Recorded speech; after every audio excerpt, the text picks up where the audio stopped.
Daniel Werwath. Thank you. Thanks, Simon. Simon has indeed, we've probably known each other at least 15 years or so. Simon of late has been a really big champion of addressing the housing issues that we're having in Santa Fe right now. So what I'm going to do today is run through a really broad overview of sort of the macro understanding of the housing problems. We're going to look at sort of the history of affordable housing in Santa Fe so you can have a good kind of foundational understanding of how we've approached it over the last 3 decades or so. And then talk about next steps and some aspirational stuff. The other thing I would say is if you have questions during the presentation, feel free to raise a hand or interrupt. I'm happy to address them as we go through this. So who am I? I've been working on affordable housing here since 2003. I actually moved here to work for the Housing Trust. I'm actually the second generation of my family that's worked on affordable housing here in Santa Fe. My dad, as a consultant, worked with the city in the 1990s to set up our first affordable housing programs. I think my expertise is kind of unique in that I do both affordable housing planning, but I also work to build housing in the nonprofit sector. So I really bridge between policy and implementation and spend a lot of time working both on specific housing projects, one here in Santa Fe I'll talk about in a second, and then working nationally, a lot of times with similar towns to Santa Fe, smaller resort towns in the Mountain West, working on sort of the unique problems that those communities face around creating systemic approaches to affordable housing. And then I provide national technical assistance through a nonprofit called Enterprise Community Partners, working with HUD grantees around the country. So I do a little bit of local, regional, national work, everything from sticks and bricks building housing to designing policies and programs for local communities. So this is probably the biggest project I've ever worked on in terms of both the time and other things. This is a 65-unit, 100% affordable live-work rental project that's going to be breaking ground here in Santa Fe in March. No one knows a lot about it as our land use planning officer. But so this is a project that's a collaboration between the nonprofit I work for, New Mexico Interfaith Housing, and the city of Santa Fe, a group called Creative Santa Fe, a bunch of other community partners. But we've spent basically the last 5 years putting this project together. We just received a $10.5 million grant to build it, and so we'll be breaking ground in March. What's really neat about this project, I think, is that it is affordable housing is always hard. We added a bunch of layers to this to make it really as difficult as you could ever imagine it. It's going to be 100% net zero energy, so it has a full solar array that offsets all the energy use of the project.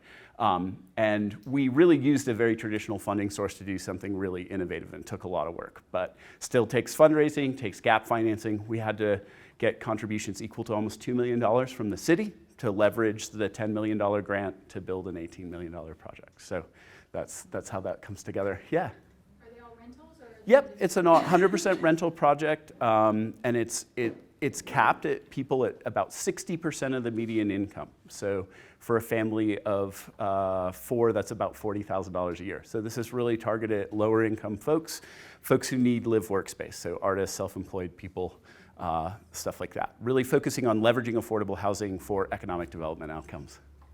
So you said you got 10, and then Yep. you got $2 million for an From $8 city. million project. Yep. What is the rest of the 6 or the 5.5?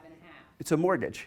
Oh, smarty Yep. pants. Yep, so we have a mortgage, and those subsidies allow us to have a low enough mortgage that we can have very low rents. It's just sort of like the same math as if you were going to have a rental unit that you own. Yeah. Great. So that's what I'm working on most of the time right now, and I'm going to jump back out to the macro levels. Anybody have any questions about this project? Was this a model from another community? Loosely, there's a national nonprofit called ArtSpace, which builds live-work affordable rental housing for artists. They came and sort of started this project, and then I nosed my way into it because I've been working on this concept since about 2005, and I was afraid they were going to screw it up. So, well, and you know, when people come in from outside to Santa Fe, they come in with a lot of like ideas about how things should work that maybe are not accurate. So.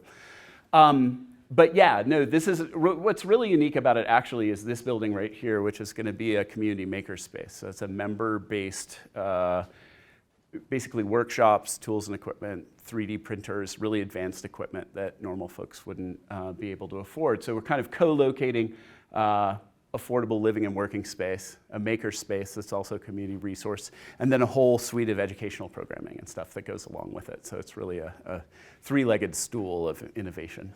Where on Silo will this be? It's going to be where the city's public works yard is right now. So right next to the Kitchen Angels and the Food Depot. Oh, nice. Yep.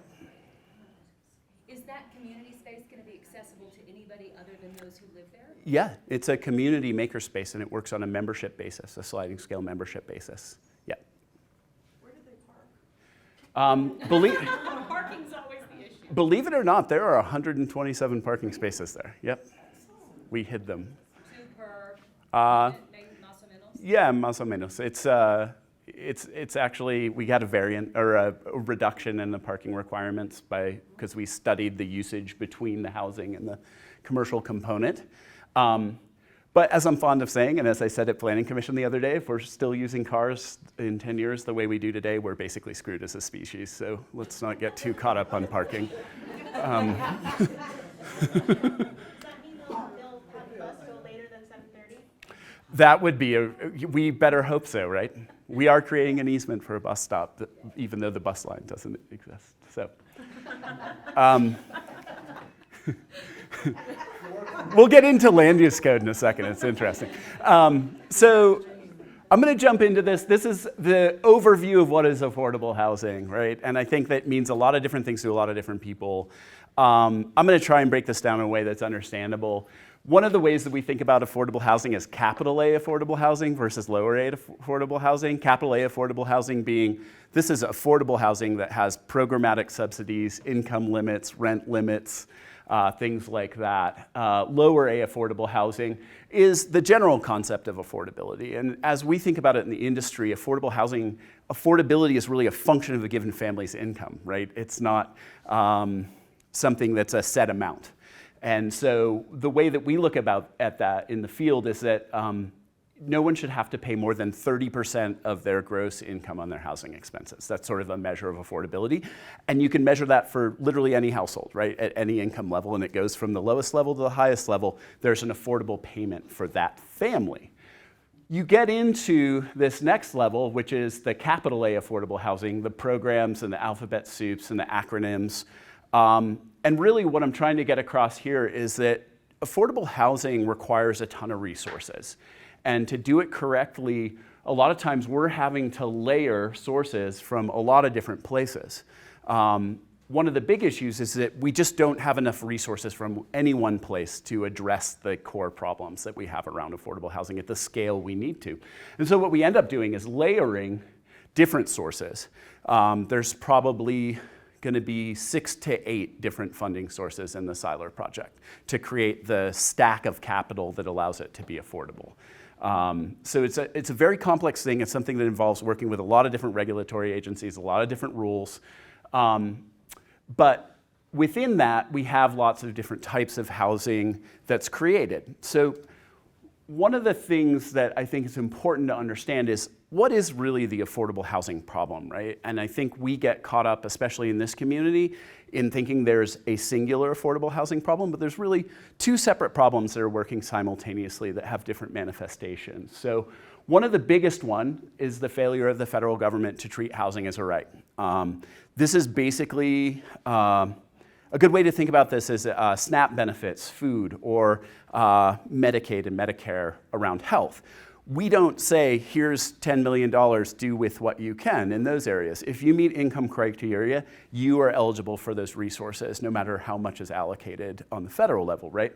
But in housing, what ends up happening is the federal government only provides about 1/5 of the resources we need to provide housing for the folks in the world, in our country, that will never be able to afford market rate housing. So whether it's limited income potential, disabilities, being a single parent, these limitations on earning that affect about 20% of the population nationally, we only get 1/5 of the resources we need to solve that problem, right? So we leave 4/5 of our economically vulnerable population unmet with resources.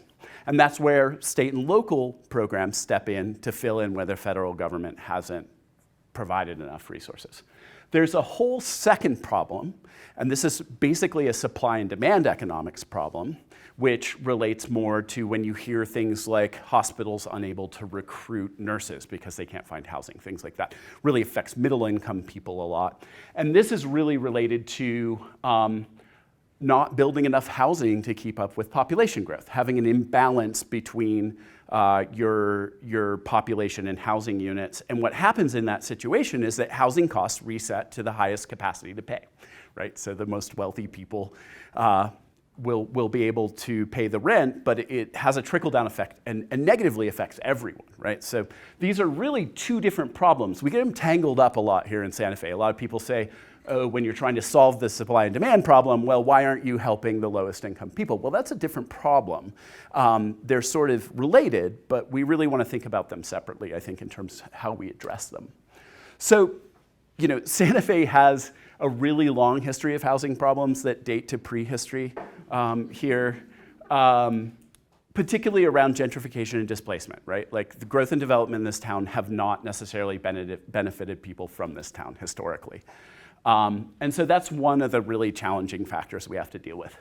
The other one is that we have a lot of outside capital driving our housing markets. So think about it this way. In a hermetically sealed community, housing costs can never exceed the upper limit of wages in a community, right? Because if no one would be able to pay them, right? But in a community like ours where we have a lot of second home buyers, we have people who are not dependent on local wages for their income, we start to see housing costs, especially in a scarcity, pull up towards those higher wage earners and get pulled away from working class wages. Historically, too, the rapid appreciation of property values has challenged people around just, even if they own their properties outright, being able to afford the taxes on those properties, right? And then we're basically coming out of a decade plus of two consecutive macro-level national housing crises, right? The first being the foreclosure crisis, and the current one being actually a resultant crisis is that we didn't build enough housing when we were worrying about the economy. And so we've left ourselves way behind in the amount of housing we need to serve our populations. So let's flash back to the 1990s, which was like a great time for really baggy jeans and affordable housing in Santa Fe. In 1992, the city created a strategic plan around affordable housing, and that was the work that my dad was really involved in. And what they came up with was a goal of creating 700 units of affordable housing in 3 years with zero program infrastructure, a couple nascent nonprofits, but no real working infrastructure for doing this. And they did it. They built 700 units in just a few years between single family homes and affordable apartments. They really worked across the spectrum of housing to create interventions. We also created our first inclusionary zoning ordinance, which is an ordinance that says that a certain set aside of all new development needs to be affordable, right? So that first program was called the Housing Opportunity Program and required on average about 14% of new development be set aside as affordable to people who earn less than 120% of the median income. We also created a designation in the city code for something called a low-price dwelling unit. So if you're building a housing unit that serves a lower-income person, you get certain benefits from the city. Permit and fee waivers. In larger projects, you get increased density. So the number of affordable units, you actually get to add that to the number of units you'd normally be able to build on a parcel of land. And probably the most ambitious of all of this, which is the picture you see right there, the city bought a master plan development called Tierra Contenta, hundreds of acres of land, and created the first nonprofit master development with the purpose of creating affordable housing, which has created more than 2,400 units of affordable housing since the 1990s. So it's a huge success in terms of how the local government literally made investments in housing, not just regulatory, but also really putting resources on the line. I like to think of the 2000s as more aspirational. We did a lot of work, but it didn't really lead anywhere. We created another sort of master planned affordable housing development called the Northwest Quadrant, which was meant to be the next Tierra Contenta. It's in the hills kind of around the dump. And it's pretty much shelved functionally. It got adopted, but functionally has been set aside. It may get revived someday in the future. It's got some huge challenges around building infrastructure. things like that. But there is a huge piece of publicly owned land in the Northwest Quadrant of the city that has been at least earmarked and is considered for affordable housing, although nothing has ever been built. We created our first affordable housing trust fund. We have a dedicated pool of funding for affordable housing at the city. And this is actually a really innovative thing. It's a best practice around the country, really, for creating protected resources for affordable housing. Unfortunately, we didn't capitalize it. We created a mechanism for recycling and allocating this funding, but we never gave it a permanent source of money. It gets a little bit of money here, a little bit of money there, but there's no permanent funding associated with it. We updated our inclusionary zoning program to a program called the Homes Program, which actually started including rental housing, not just single-family housing in our inclusionary requirements, and it increased the level of affordability required in new developments to 30% from about 14%. And unfortunately, that ended up coinciding both with the economic downturn, but ultimately the financial feasibility of a 30% requirement wasn't there. And so what we saw is the city ended up lowering that. I think it sits at 20 now. Is that correct, Noah? 20% requirement for single-family home ownership projects. Right now, there's an exemption for rental projects that lets them pay a fee instead of building affordable units, mainly because the financial feasibility of it. Like, the problem with inclusionary zoning is a sort of magic regulatory fix to our affordable housing problem that mainly forces the cost of solving the problem on entry-level market rate housing.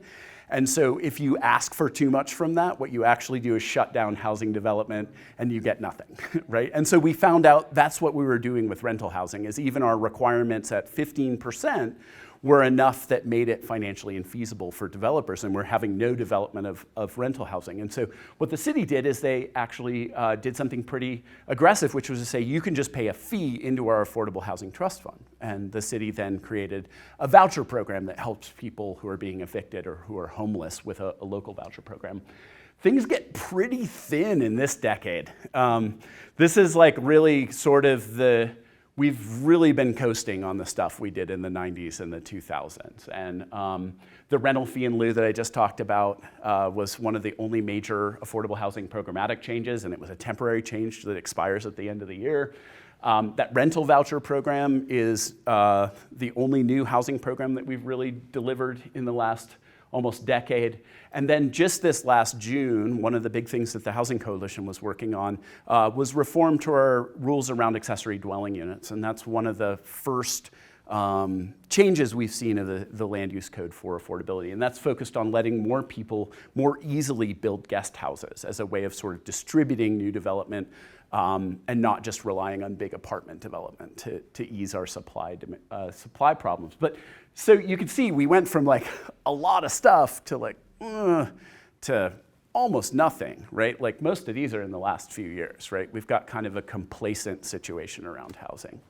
So what's the actual state of housing in Santa Fe right now? So we have one of the lowest rental vacancy rates of any cities in the country right now. We're at below 2%, which a good way to think about that is those are apartments that are literally like a toilet is getting fixed, there is like paint going up, it's a functional 0% vacancy rate. And anytime you drop below about 5% vacancy rate, what you see is pretty rapid rent escalation because you have a supply constrained situation. And so what we've seen just based on the surveys that people like CBRE do twice a year, they survey all the apartment complexes in the city, we've seen a 46% increase in market rate rents in 5 years. So imagine that. I mean, for those of you who rent, you know this. For those of you who own homes, imagine your mortgage going up 50% in the last 5 years. Like, I wouldn't live here, right? Like, it would just break me. And I think that's happening to a lot of people. A lot of people are choosing not to live here because of this. One of the big challenges we have now, too, we are in one of the most cost-constrained environments that we've ever had. It's never been more expensive to build housing. That's being driven by a lot of factors that we can't control. And they're only going to get worse. If you look at things like we lost a whole generation of tradespeople from the economic downturn. So we have a supply shortage of electricians and plumbers and things like that. There's a lot of development happening everywhere right now. So there's a lot of competition for materials. We have the federal government playing with tariffs, and that's hurting things like commodities, metals. And then one of the craziest things, and one that I'm most worried about, is we have climate-driven natural disasters that are creating huge needs for redevelopment, right? So like Texas, 2 years in a row, Puerto Rico. Like these big disasters are actually sucking up a lot of the construction talent. They're sucking up a lot of the materials that are making it really expensive to build housing. And so that's just gonna keep going. But the reality is that right now, if you just take the hard costs of development, about half of our population, you can't build them a new housing unit they can afford, right? So imagine that problem. So we have to look to like, what are the things that we can manipulate to make housing cheaper, to make creating housing cheaper or subsidizing housing? Another huge problem is just resources. The federal government has systematically cut federal level resources for housing since basically the early 2000s. An example, Santa Fe, in a good year, we can build about 100 units of affordable rental housing, and that's compared to the current need, which is probably around 3,000 units total. So we're literally just drip in the bucket, maintaining our problems, but not really advancing towards shrinking those gaps or really fundamentally changing the circumstances that we're dealing with. So here's a really great example of sort of the supply-demand problem. So you can see in this plot, the upper level is population, the blue line is housing units, right? And you can clearly see that divergence that happens really, this is when we pass that 5% vacancy rate, right here. And that's when we really start to see rapid price escalation, both in rents and home ownership. And those things interrelate, right? When your rent gets really high, you're like, well, I got $6,000 in the bank, I might go try and buy a house. And then it sort of goes into it has like feedback effects into the home ownership market, right? When you have a tight rental market. And you can see here that graph on the right, those are building permits over the last, through 2017. So, you can see this is the mean line of permit activity, and then there's a huge drop-off with the economic downturn that we just are now barely recovering from. I bet 2018 looks a lot more like before. Here's the other sad news. Incomes are going nowhere in this town. They're relatively flat. So think about rents going up 46%, incomes functionally flat from 2010. So these are the problems that we face that really create these large structural problems.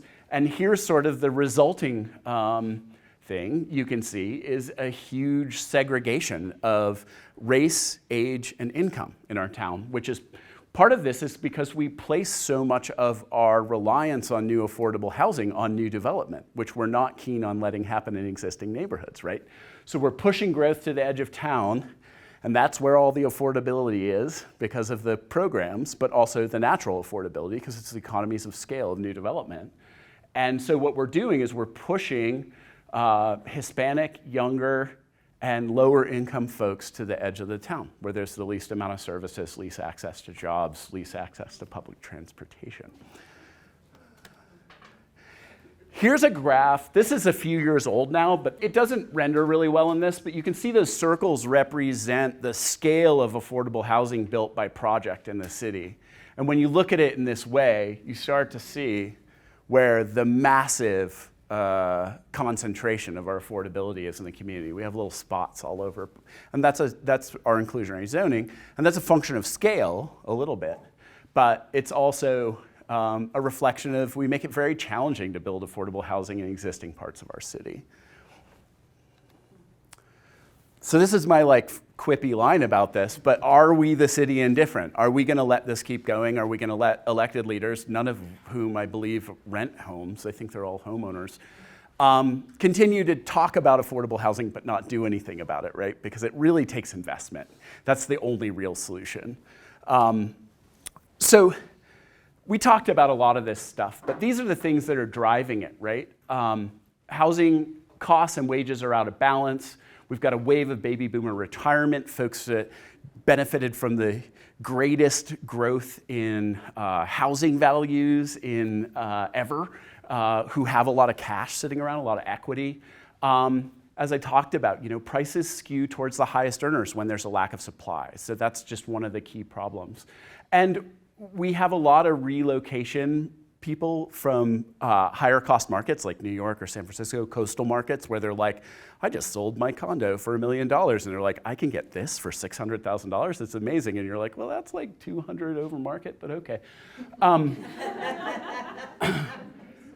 A lot of younger people, the high debt loads around student loans and consumer credit, which has become more easy to access than ever, are an obstacle to home ownership, right? So a lot of folks are choosing to rent longer now, but that's no longer really feasible for a lot of people given costs. And then on top of it, we have things like short-term rental that take an already shortened housing supply and sort of take a little bit more afterwards. And it's sort of the butterfly effect. It's the last thing that happened, but it seems really dramatic. But certainly is contributing to that overall lack of housing availability.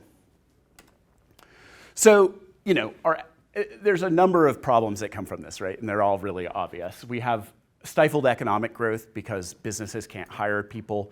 We have a workforce that the majority now comes from outside the city. You know, the last good data I got on it said 54% of our workforce is coming in from the city, taking their higher Santa Fe wages when compared to other areas back to their hometowns and spending there. And it's shrinking the amount of GRT that we have to work with as a community. We're losing young people and working families. I see it in the census data year on year. It's going away. Every year, a couple hundred low-income families disappear from our census rolls.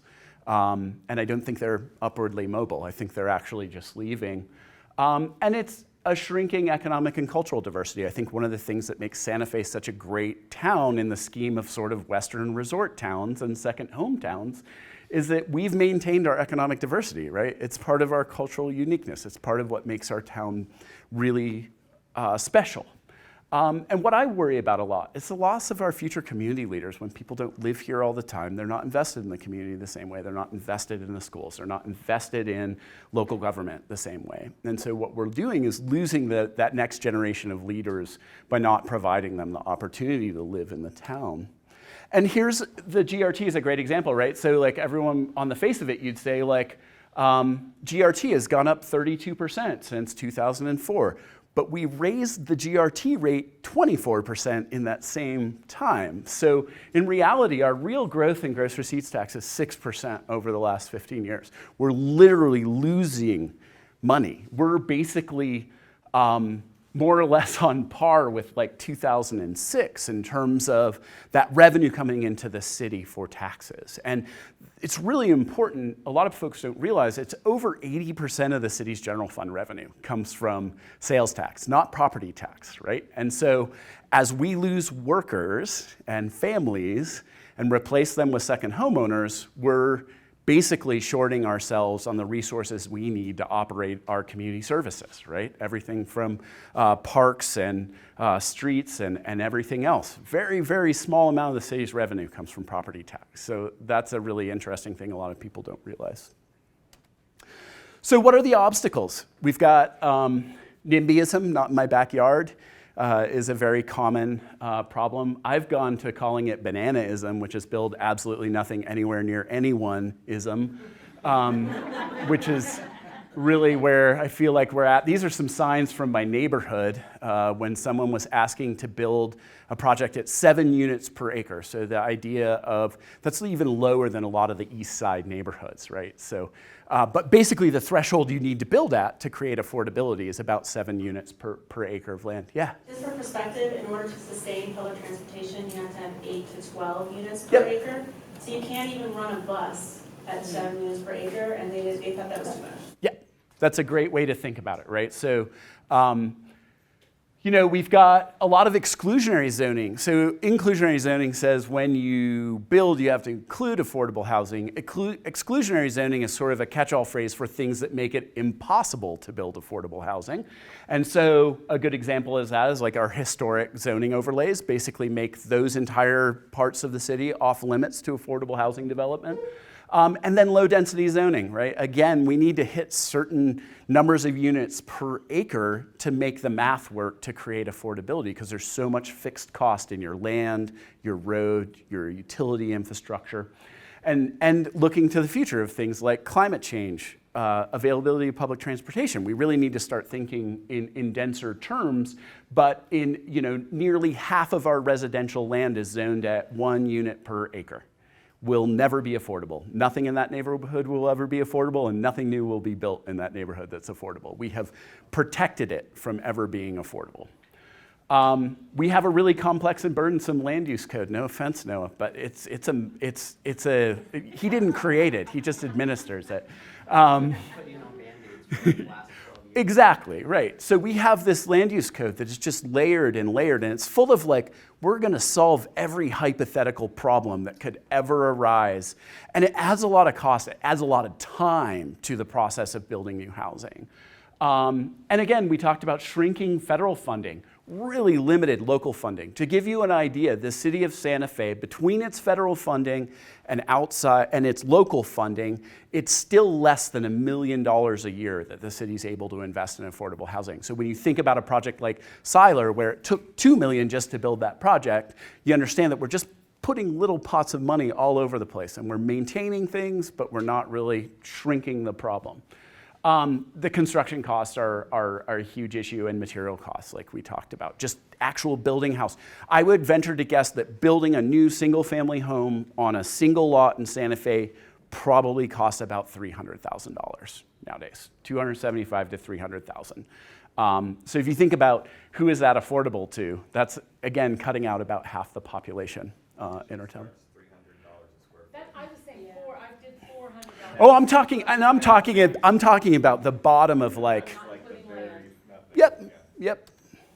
So what are our opportunities? I like to really sort of group the opportunities into 3 big areas: funding, regulatory changes, and new program development. So really thinking about how do we increase the resources to help catalyze new development, leverage outside resources to come into the community, like the money the city put in that helped us get that big grant, for instance. Regulatory changes. So how do we look at the aspects of our land use code that are impediments to creating affordability? How do we create those trade-offs between quality of life and affordability? And I think a lot of the ones that we've created a lot of protections for hypothetical problems that I don't believe are real problems, right? That we need to sort of face. And then what are the new programs that we could create as a community to help address these issues? So on the funding side, Simon and I had the great opportunity to serve on the Mayor's Transition Task Force that worked on affordable housing. That group, which was over 20 different nonprofits, community foundations, business groups, they came up with a recommendation that we need to set aside at least $3 million a year for our housing trust fund if we're actually going to attack this problem. This is the number one issue that we need to force locally. We can't kind of go on with the here's a couple $100,000 a year, oh, we got this money in, you get that. We need to have a stable, long-term source of funding that we can do multi-year planning on. This is enough funding that we could essentially double the current amount of affordable housing activity in the community, and we'd start shrinking that number instead of just maintaining the 3,000 unit gap on rental housing. So there's a lot of different ways to look at funding this. Some of the ideas are set aside from capital improvement funds. Right now, the city spends about $10 million a year repaving streets and fixing infrastructure with absolutely no system for prioritization. Right? No, it's a laundry list. There's a committee and a laundry list. And one of the ideas was, what if we just set aside 10% of that for publicly owned infrastructure and new projects? So $400,000 in the Siler project is going to be used, is city capital improvement monies that will be used for off-site road improvements and our sewer and water infrastructure, right? So that's a way that it's like, do we do the affordable housing project or do we repave 300 feet of 2-lane street? I don't know. It's like, we're going to generate as much GRT from the construction of that project if they've put in an infrastructure money, right? So it's like this investment mentality that sometimes we can't really get our head around in Santa Fe sometimes. Another idea is the short-term rental. So HomeWise did a really great report earlier this year on the impacts of short-term rental on affordability. One of the things they discovered is the city is not collecting about a little over $1 million a year in gross receipts tax on short-term rental. One of the ideas is, let's just take that set aside of GRT once you start collecting it and put it into the trust fund, because there is a nexus there, right? It makes a lot of sense. There's also some options for adding fees to short-term rentals through internet optional taxes that just became legal in July. So those are two of the areas that we're looking at. Albuquerque has a great history with doing a voter-approved general obligation bond for affordable housing every 2 years. They just put it out to the voters. It has a really incremental impact on property taxes, about $10 per $100,000 of value in a place that has a property tax rate that's almost twice of Santa Fe's, just saying. And that generates a huge amount of funding for affordable housing. It's highly leveraged funding, just like our trust fund monies. It's typical that that money that the city invests through our housing trust fund is leveraged about 10 to 1, sort of like the Siler project. 2 million got 18 million, right? So it's a highly leveraged investment of local funding in a way that other sort of community investments aren't, because it also has a good example is like the Siler project on average will put about $3,500 in disposable income back into the pocket of the average family that lives there, right, in a given year, the difference between market rents and affordable rents. So like there's broad benefits, both in terms of spending income, but also educational outcomes, health outcomes, these things that are broader community benefits that come from these investments. And one of the things we could look at, property tax increases. We talk about it a lot here. It's like the third rail of Santa Fe politics. Our property tax rate in Santa Fe County is 30th of 38 counties in New Mexico. Bernalillo's county's tax rate is twice what ours is. We have over $100 million in local bonding capacity that we don't use.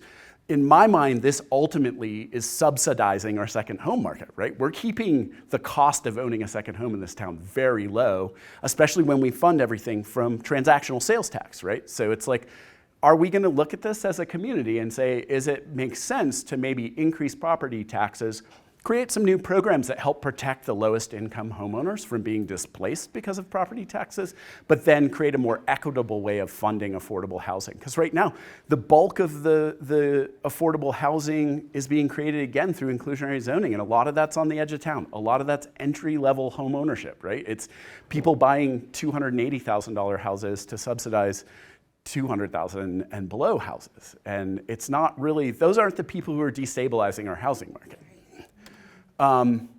So on the regulatory side, there's a lot of ideas. One of them is the innovative overlay that we have in the St. Michael's corridor, which is designed to make it easier to build infill housing, could be expanded to other areas of the town. We need to create more land that's just zone dense enough to build affordable housing. Again, about 15% of our residential land in the city is zoned at R7, 7 units per acre, which is sort of the minimum threshold for affordability. When you look at apartments, that jumps to about 14 units per acre. And for apartments, that number is about 5% of residential land in the city is zone dense enough to create affordable apartments. So we're trying to solve this huge problem with a tiny amount of land.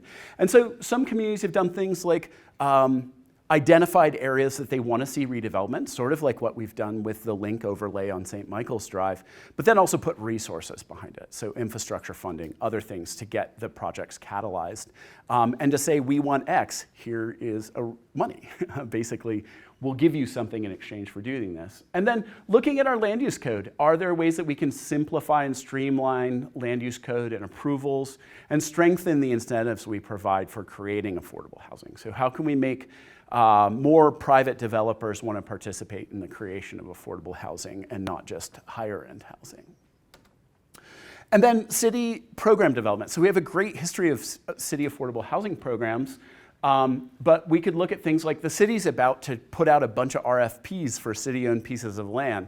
People like me think like that's a great idea, but at the same time, we could also create a program that's a little more systematic, that is replicable, that looks at acquiring sites to sell down the road, not just let's get rid of what we have and create this one-time shot. How do we create longitudinal things that will work for long periods of time, and particularly focused on let's create affordable housing in all areas of our city, even if that means the city going out and buying specific parcels of land to do it. I think we need, on the city program side, we need to better understand the needs of sort of hidden housing issues, like our renter populations, immigrant populations, who right now you can't use federal funding for. Those are one of the big compelling reasons for increasing local funding so that we can serve everyone in our community and people who exceed federal income limits. An interesting thing, the federal government caps the income of what you can serve as a measure of median income. In the federal government terms, 80% of median income is as high as you can assist with federal funding. In Santa Fe, our housing problems extend all the way up to above 120% of median income. So we have this huge group of people that's making too much money to get assistance, but not enough money to afford market rate housing. And that middle problem is sort of the supply and demand problem we talked about a little bit. The idea of creating incentives and financing to help create affordable accessory dwelling units, new casitas that would be affordable, not just create them from a supply and demand idea, but could we give people zero interest loans or other things? There's a great program in the Pacific Northwest where there's a nonprofit that will actually come and build a guest house in your backyard for free if you make it available to a family for 5 years. And at the end of that period, you own it outright. Right? So it's helping increase the asset value of the homeowner at the same time as it's helping this nonprofit provide housing for their people. And in the end, it ends up being cheaper than providing rental vouchers and other things over that 5-year period, right? Another great idea is why don't we grow up as a city and create a redevelopment authority instead of every time we're like, oh, there's a campus that needs redevelopment, or there's a rail yard that needs redevelopment. We create these processes from scratch, and processes that don't have any resources attached to them, right? So if we had a redevelopment authority, we could start leveraging things like tax increment financing, industrial revenue bonds, different funding sources that we're not really bringing to the table at all currently to help fund these things we want to see happen, rather than sort of the hopes and dreams approach that we do, where we're like, this piece of land's special, do all the things we want you to, and pay us money. And folks are like, well, you're on your own. And then proactive community outreach. I think this is a really big one that we need to look at. Other communities are doing this. Right now, we basically make political decisions on the most disgruntled people who happen to show up at city council meetings, because people vote their assent by not showing up, the vast majority of people. So how do we look at, are there ways to actually go out when we have things like funding implications for affordable housing or new affordable housing projects? How do we actually go out to neighborhoods and talk to them about what's happening and get a more objective idea of how people actually feel about these projects, and also go to neighborhoods where maybe people are underhoused and talk to them about how they feel about living in a new neighborhood in new affordable housing. That's been really successful in Seattle. They created an Office of Neighborhood Outreach. They have multilingual people that actually canvass neighborhoods ahead of big affordable housing projects and things like that. The last one is advocacy. This is like what we can actually do about affordable housing, right? So thinking about how you as individuals can be more engaged around the housing conversation. I think what Simon brought up around the coalition that we've been working on is really, really important. We need to grow a pro-housing constituency that can show up. There's some really great models from other communities. If you check out in Minneapolis, a group called Neighbors for More Neighbors is really inspiring. They just recently created they ended single-family zoning in Minneapolis, basically the exclusionary policies that keep low-density, high-value housing and exclude renters and other folks from neighborhoods. They also, along with that, advocated for huge increases in spending in deeply subsidized housing. So they're, again, working on both those problems at the same time. You guys are doing great. You're increasing your educational awareness. That's really important, just understanding sort of the context of the conversations. We have so much misinformation in this town when it comes to housing and development, and especially affordable housing. Pro-housing candidates for local office. Again, I don't think we have a single renter on the city council right now, and that's been that way since the mid-2000s. And I think when you're insulated from housing problems, I think it's really easy to say you're pro-housing and then make the wrong decisions. And I see that happen for the last decade and a half. Every single person who's been elected to office in this town has said they're for affordable housing. Like, the way they vote is completely different when the rubber meets the road. And so holding people accountable, but also electing people who have a strong pro-housing stance. Build local philanthropic support for housing, right? That's a big one. sometimes the scale of funding needed is really daunting when it comes to affordable housing, like when you're talking about raising millions of dollars. But things like, $10,000 to the Housing Coalition could unlock $3 million in permanent funding in the trust fund. So really looking at how we can leverage small amounts of funding to turn into bigger amounts of funding. And one of the best things you can do is go to the Housing Action Coalition website. You can do it right now on your phone. On the landing page is a little sign up. And we do a once a month email blast that just tells people about upcoming hearings, advocacy opportunities, and things like that. That's like one of the biggest things you can do is just be up to date on what's happening. Because not everyone cruises the weekly meeting agenda list like I do for the city. But I do that so you don't have to, right? So sign up for that newsletter. We won't spam you. We don't sell your information, but we're trying to grow a list of people that we can activate when we have important issues to turn people out for. So that's it. That's the quick overview.